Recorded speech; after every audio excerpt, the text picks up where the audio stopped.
Olá, seja bem-vindo ao curso Ubuntu Desktop. Nesse capítulo, você aprenderá algumas características do sistema operacional GNU Linux e suas distribuições. Então vamos começar. Mais uma vez, seja muito bem-vindo. O Linux é case sensitive. Isso significa que você poderá ter diversos arquivos com o mesmo nome em um mesmo diretório. Mas para isso, os nomes precisam ser constituídos com letras de tamanho diferentes. Então, nesse exemplo, repare que existem 3 arquivos de nome arquivo, porém as letras estão misturadas entre maiúsculas e minúsculas.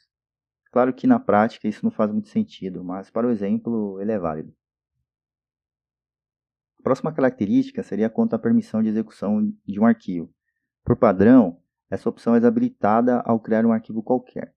Então, nesse exemplo, repare que a letra X, que representa a execução, ela está anulada, ou seja, ela foi substituída pelo caractere hífen. Nesse momento, não se preocupe em entender as permissões, porque nós vamos ver isso em outro momento.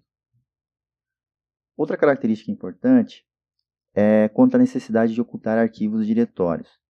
Para isso, basta você renomear o arquivo colocando um ponto no início do nome, conforme o exemplo que eu estou mostrando a você.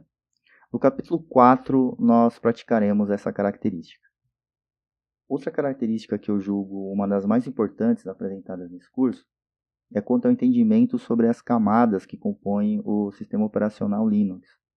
Entendendo isso, você perceberá que facilitará a sua administração desse sistema operacional, principalmente na necessidade de realizar algum troubleshoot ou problema, onde com isso você saberá por qual camada começar. Então vamos aos detalhes. A primeira camada é a camada identificada como camada de hardware. Essa camada ela representa os seus dispositivos físicos do seu computador. A próxima camada é a camada representada pelo kernel, que nesse momento ela pode ser entendida como um tradutor entre os comandos que você digita e a linguagem de máquina.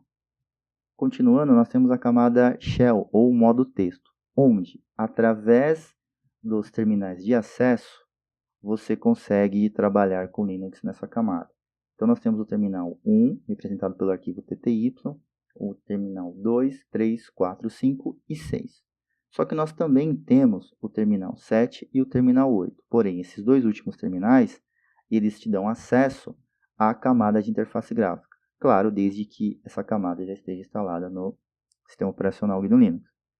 Outra informação importante é que a interface gráfica ela é composta por outras subcamadas, começando pela subcamada servidor gráfico, depois subcamada gerenciador gráfico ou display manager, em seguida a subcamada gerenciador de janelas e o window manager, e por último a subcamada que representa os seus aplicativos gráficos, como um navegador ou um editor de texto, por assim dizer. Continuando, é importante que você também entenda os tipos de usuários do Linux. Então, o primeiro tipo de usuário que nós temos é o usuário administrador, ou conhecido como usuário root. Lembrando que esse usuário ele não tem nenhuma limitação de acesso. Depois, você tem o usuário do tipo comum, para fazer algumas operações, por exemplo, no seu sistema operacional. E o último tipo de usuário é o usuário do tipo sistema, que ele tem a principal função para fazer a inicialização dos serviços do seu sistema operacional. Assim como outros sistemas operacionais, o Linux também trabalha na orquestração de tarefas e usuários, que é conhecido como multitarefa e multiusuário.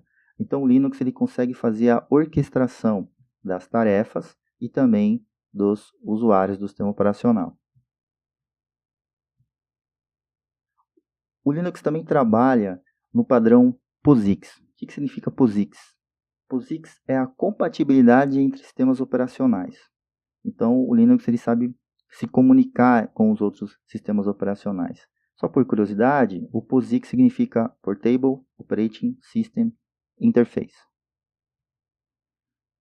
Ele também é compatível com várias arquiteturas de computadores, como a arquitetura x86, que no caso é o seu desktop, a arquitetura ARM e a arquitetura IBM.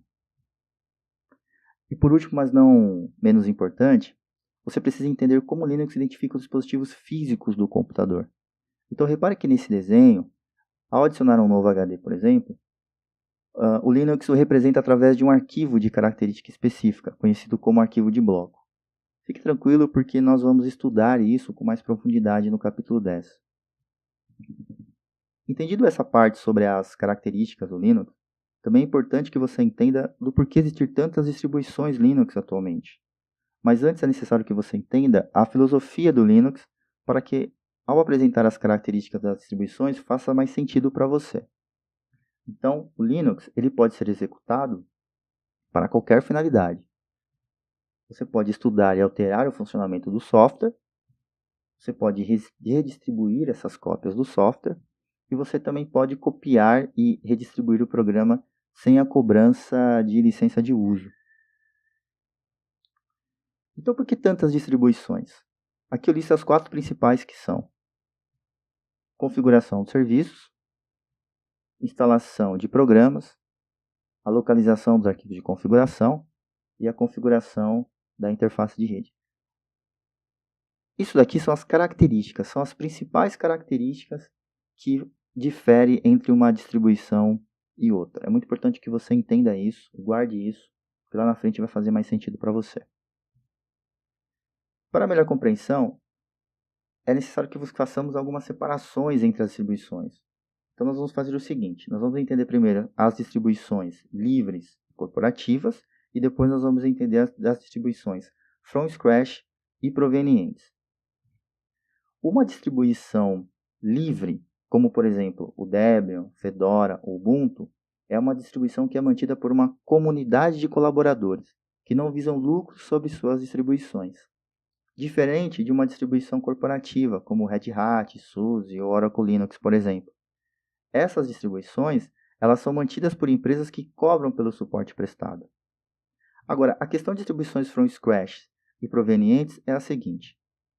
Distribuições from scratch, como Debian, Red Hat e SUSE, elas podem ser categorizadas conforme são desenvolvidas. Já as distribuições provenientes, como Ubuntu, CentOS e OpenSUSE, o seu desenvolvimento se baseia em uma distribuição from scratch, no qual apenas realizam alguns ajustes conforme as suas necessidades. Então, a distribuição Ubuntu Desktop, que é a distribuição usada para esse curso, o seu desenvolvimento tem como base a distribuição Debian. Uma outra distribuição muito utilizada é a distribuição CentOS, que também o seu desenvolvimento tem como base a distribuição Red Hat. E por fim chegamos ao estudo da distribuição Ubuntu. Algumas informações de caráter informativo. Então vamos lá. O Ubuntu foi lançado em 20 de outubro de 2004. É a principal distribuição utilizada para os novos usuários. Pode ser utilizado para uso pessoal e profissional. A sua interface gráfica é simples e intuitiva. Ele é utilizado em desktop, servidores, smartphones, tablets, cloud computer, que é a computação em nuvem, e também é utilizado na internet das coisas, que é conhecido como IoT. O Ubuntu é desenvolvido pela empresa Canonical e seu site oficial é ubuntu.com. Então, para o próximo capítulo, nós vamos estudar os pré-requisitos, que será a parte de realizar o download e instalação do programa de virtualização. Nós vamos entender como obter a imagem ISO da distribuição Ubuntu Desktop e também nós vamos realizar a instalação da distribuição.